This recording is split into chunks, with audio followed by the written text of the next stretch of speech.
Hello, my name is Paulina Woods, and I'm here with L. Klaus and Hi. and ARD Clark. Hello. And today we're going. And this is focused on fantasy romance, and it's a weekly podcast via Google Hangouts where we discuss books, genre, industry, and our geeky lives. And today we're doing a book chat. We all read Wishing for a Highlander by Jesse Gage. This is a book. Yay for the book. Sort of, you see it. I'm going to read the back. Single and pregnant, museum worker, Milani.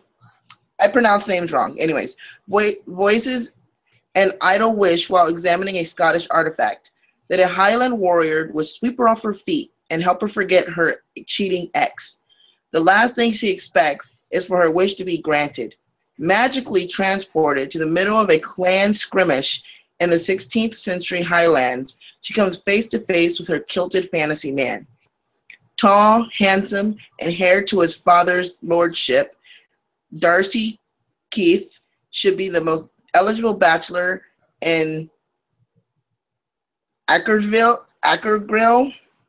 Instead, thanks to a prank played on him with in his teenage years, he is known for being too large under his skill to ever make a proper husband.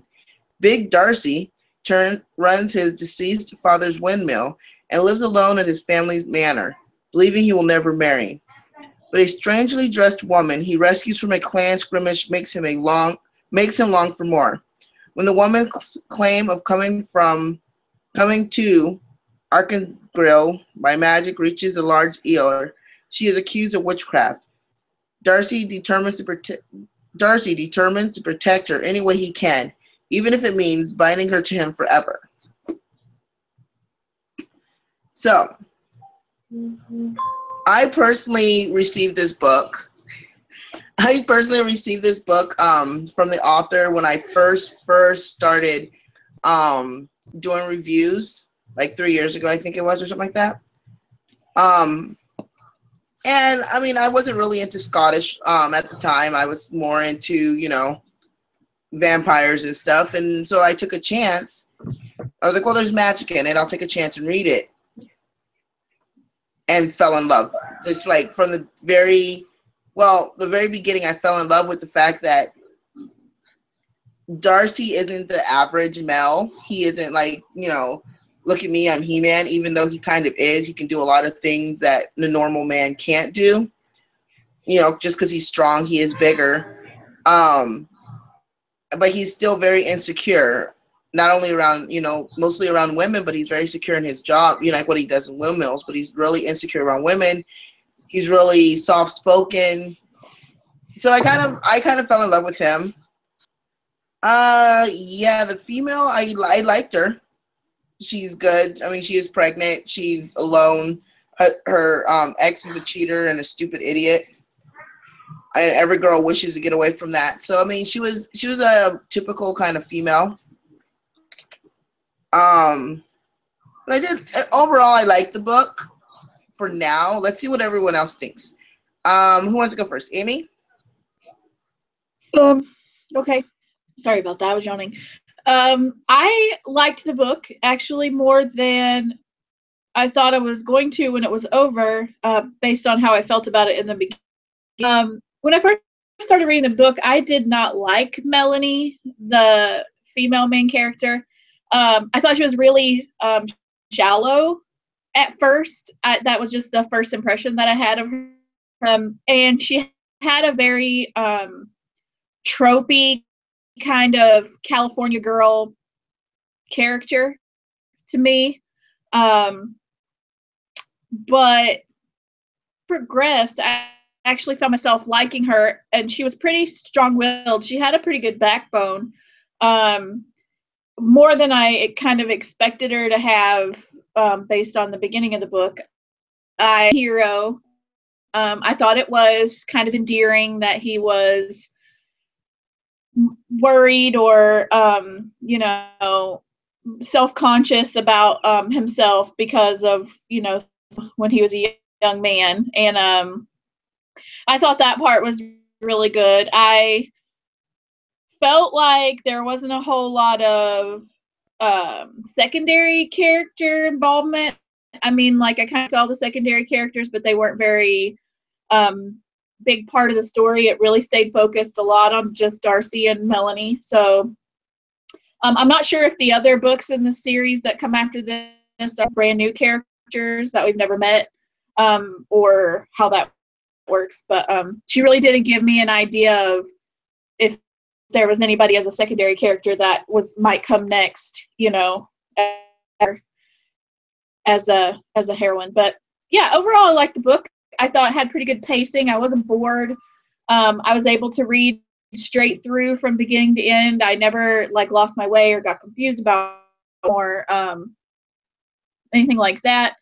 I liked the style of the author's writing. I thought it was really kind of catchy and pretty snappy, and she had some good banter between the characters. And yeah, so overall, I thought it was good. I went into it worrying it was just going to be kind of like a repeat of Outlander, you know, like, oh, everybody knows the woman from the future goes to the past and finds a Highlander.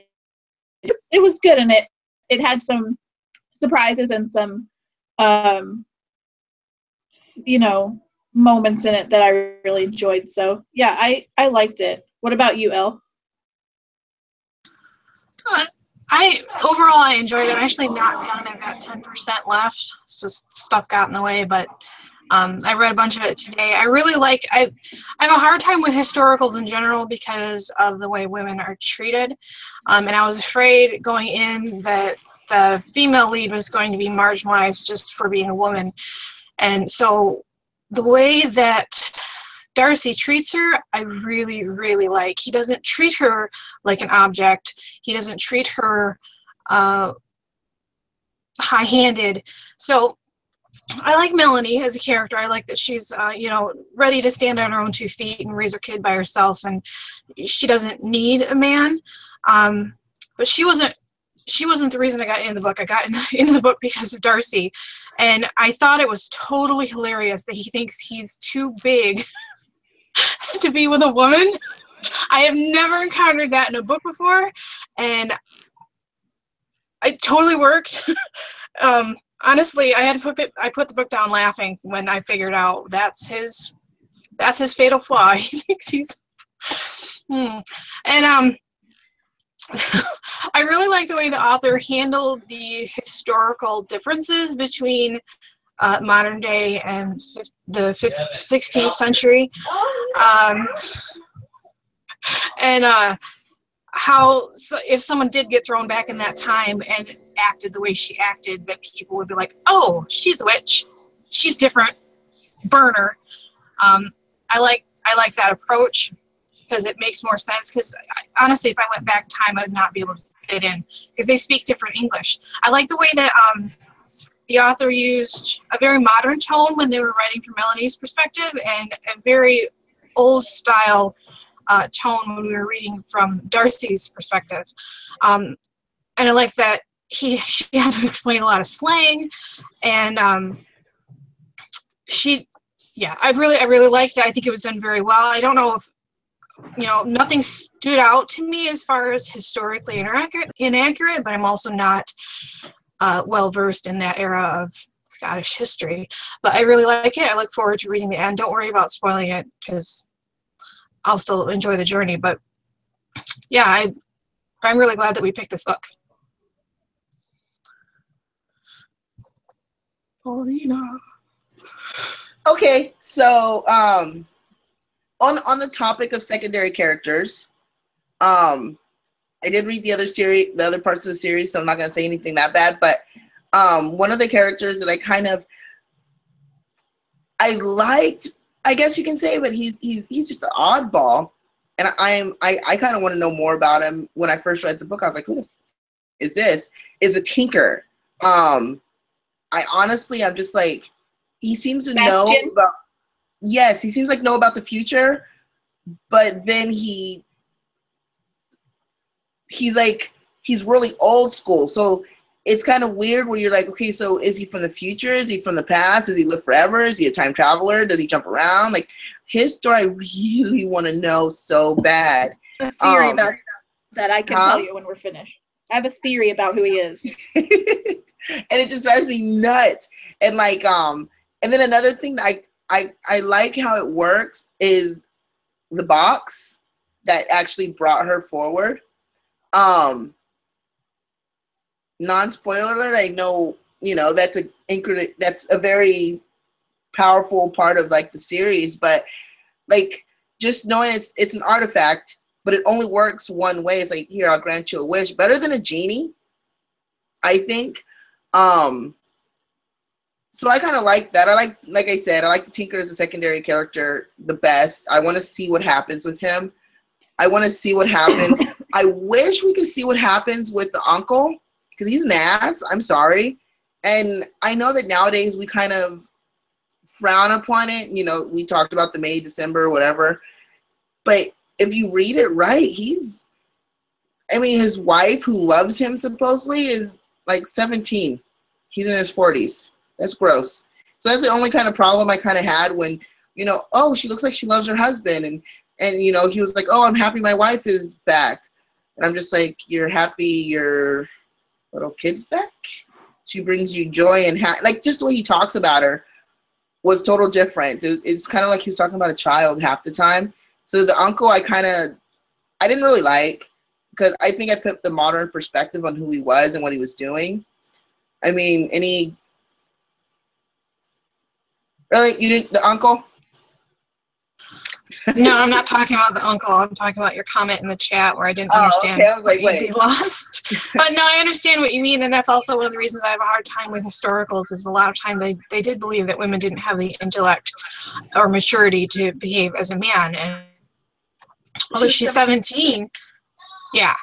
And she was like, I really love him. I really want to be with him, you know. And but the way he described her was like, he loved her giggling laugh, or he liked the young patter of feet on the floor. And I'm like, but that's what you say when there's like a 5-year-old running around and you're like, this is my offspring.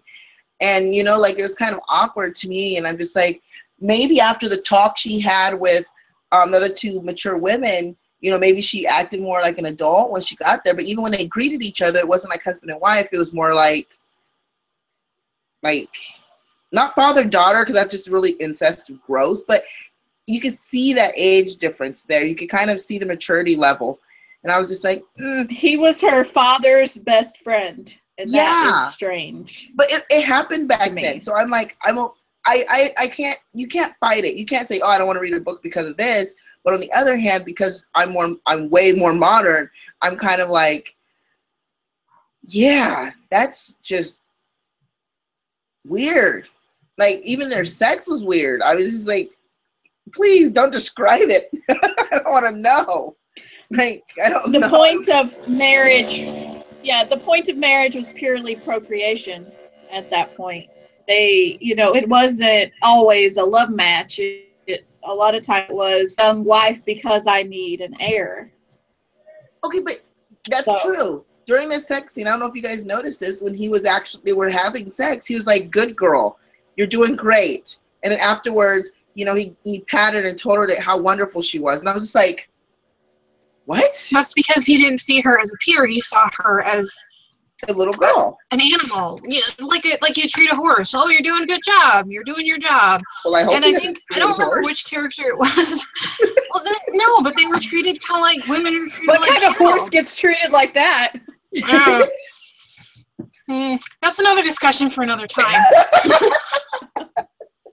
But but I think, a lot of times sex was not supposed to be pleasant for the woman. She didn't derive any pleasure from it until kind of imparted some secrets from the future to these ladies so that they could teach their men how to make it work right. You know what I'm saying? Like Darcy's brother.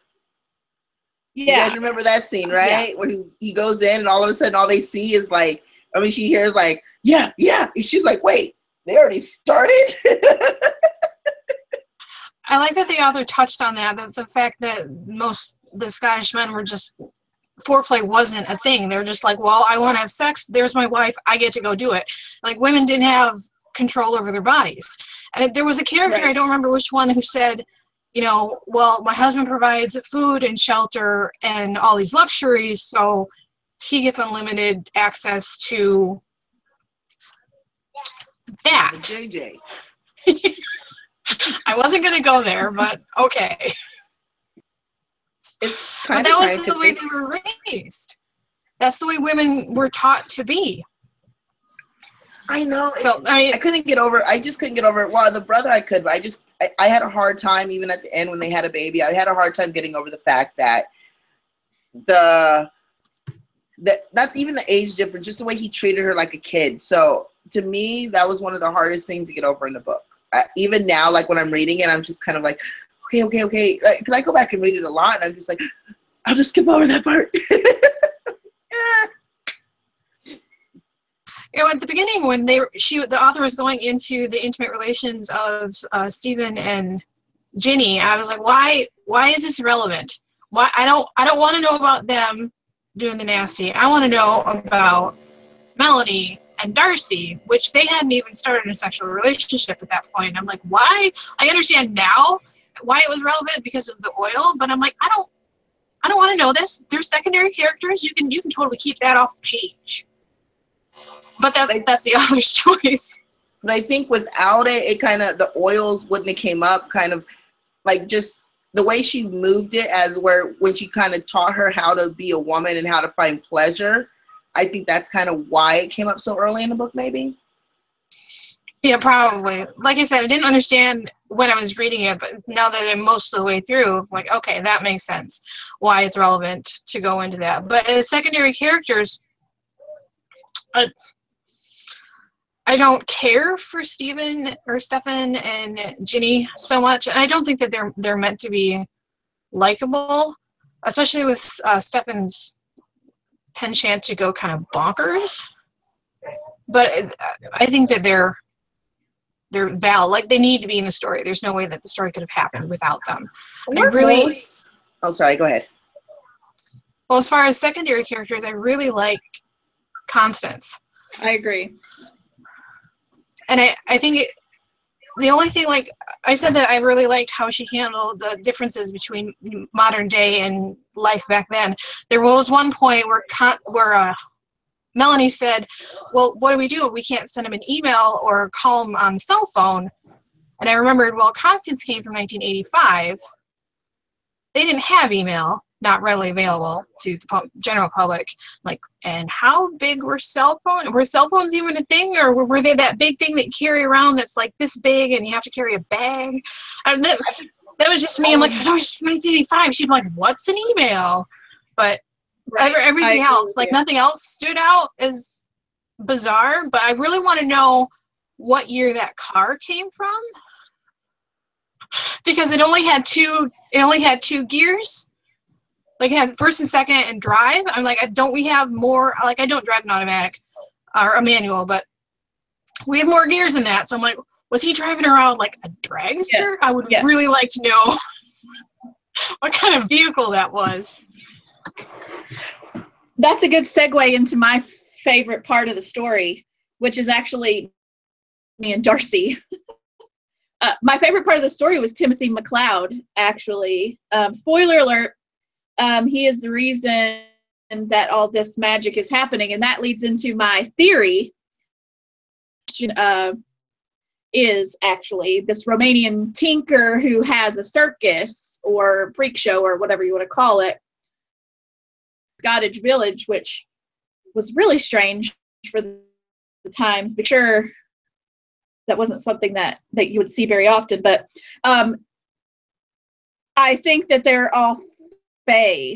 I think that Bastian and definitely Timothy, but they, and I don't know what happens later on in the series, but that's my theory, is that has something to do with fairies, because a lot of Scottish and Irish, folklore, folk, and all that sort of thing. So the idea that his blood, which actually was a really good, I thought, it's not a magic spell, it's not something like that, it's not something he actually really controls that much. if his so then objects come through time. It's not really well explained what happens. Just that things from the future start popping up wherever it spills. So I thought that was really interesting and a really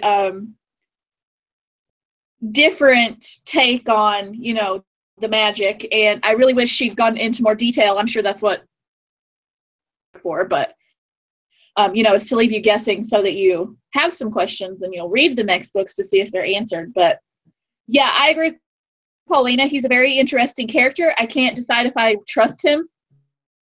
He's tricky because the Fae are tricky, and he left Anya in the well. Well, he came and got Anya from the well, whatever, after the other guy left her in the well. So it's like, I just don't know if he's a good guy or a bad guy. So I really liked that part of the story. Actually, probably more than the romance between Melanie and Darcy, because I kind of knew where that was headed. As soon as she saw brawny body, she was like, okay, I'll take some of that. But you know, you kind of knew that's where it was headed. But yeah, that part of the story really I liked. Wasn't there a part where Bastian sort of lost his accent, where Darcy noted that his accent wasn't as strong when he was in the camp and kind of relaxed and not around all the other prying eyes? Yeah, he has a more modern cadence to his voice. So yes, that's what I'm saying. I wonder if they're if they jumped time zones, but I mean they could be Fae. But remember, the Fae can't be around metal. So supposedly. Yeah, but I mean, if you follow the lore of Fae. The other thing too is that his name is Bastien Gravois, and he speaks French, but yet he claims he's Romanian. So at that point, you're like, Romanian? No, I'm not sure. No, he claims to be Rom, which is not. That's a gypsy, right? Right. He claims, which is not necessarily Romanian.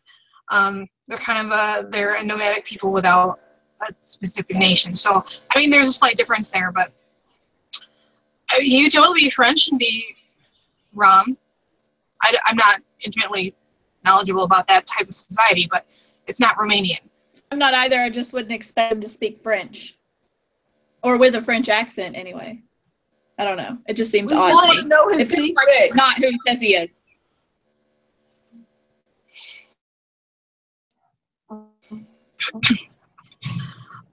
Is he in later books, Paulina? I know that he has guest appearances in one other book.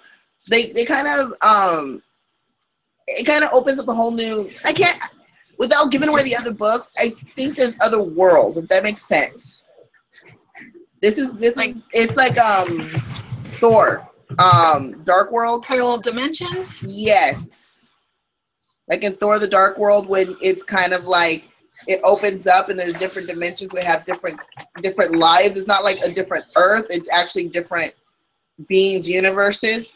I think that's where she's kind of leading, from what I can actually gather from the three that this one and the other two I've read. It seems like she's heading towards other dimensions. Okay. Parallel universe or? Not parallel universes, because parallel universes are still like it's Earth, but just a different aspect of Earth. So this is a completely different dimension. One character that will show up in her book is number 2, just, so you guys know. Remember the one who actually started the rumors about Darcy? The girl who started the rumors? Anya. She actually shows up and gets her own book. Is she the female main character? Yes. So, I mean, in essence, it carries over, and it's an amazing book. I would suggest getting it. Amazing. So, I think she is going to bring in more of the side characters, but she does focus mainly on 2 characters and dives deep. So, a lot of the side characters are there, but not, like jumping up and down and in your face. Well, that's going to be interesting because Anya is technically the villain of the first book. So in order for the author, she's extremely unlikable. Right. So the author's really going to have to. Yeah, I know you've already read the book that she's the hero in, but it's going to be a lot of work to make people like her again. She's not a hero. Oh, or at least feel sorry enough for her. Let me explain this. You have to read it. It doesn't take into. It's not. She doesn't become a hero. She's a main character. The book. You just have to read it. It's interesting because you remember why she kind of like that. She lost a sister, right? Like so it kind of takes everything into account. I'm telling you, some twists and turns are on their way, and they're pretty cool. Okay. I reread them just because I'm like, okay, yeah, I remember that twist. I love it. Well, since you've read it repeatedly, have you found with each reread that you're finding a little bit more detail that you didn't notice the first time? Kind of like little Easter eggs, or that's a really cool twist I didn't catch the first time? Now I can just recite it back to you, so probably not. But before, when I read it like the third and fourth and fifth time, yeah, it was just little things either she said or he said, or like if you go to the Tinker's camp, some of those characters, if you watch when he looks around, you're like, oh, wait a minute. Now that I've read the other books, it's kind of like, wait a minute, that's why you're familiar. That's why you do that. So the side characters you look out for them because it's very subtle, and it's What? Go ahead. What happened to the box? The box propels the next story forward. Because it wasn't the box, right? It was the chest. The box is the one that sent her back here, or back in time. It was the box. Okay.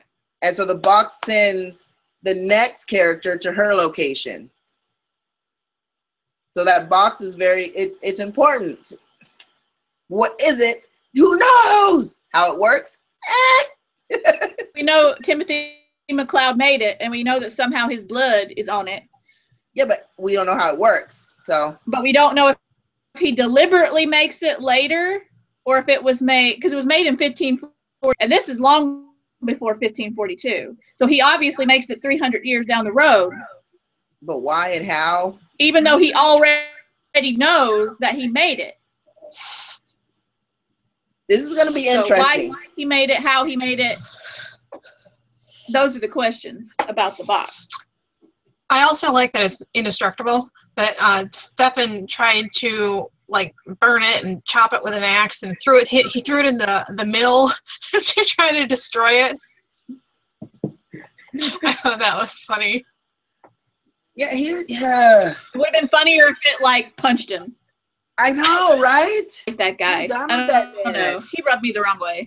I hope he never shows up in another book. He shouldn't. I hope not. He got his heir and he got his young 17-year-old wife. He's good to. That's just nasty. Give your 17-year-old to some 50-year-old man. That's why whenever anyone asks, what time period do you want to go to? I'm like, no, I'll stay right here where I can vote and have control over my own body. Thanks. I really have I guess I'll go back to clan wars in Africa. I don't know. I'm like, can I go visit and then come back when I'm tired of it? Because that's what happened. Do I have time to make sure? I want to go visit the 20s and 40s. Come back home when I'm tired. Oh, that would be that bad. I would not go to any part of history of the United States. I would have to go outside of the United States. But yeah, I guess I'll go visit for a while. I think it would be much funner to go dressed as a man.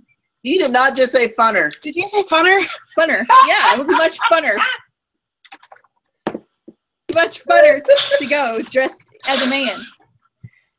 You know what? No one knew you were funner. This podcast just got more gooder. It is. Oh, by the way, I'm going to rewrite history and be the first cross-dresser. Hey, there you go. Just to sign, before we sign off for anything, we want to say happy birthday. Happy Yard birthday. card. Thank you. She has a dinner tonight. Is it a romantic dinner?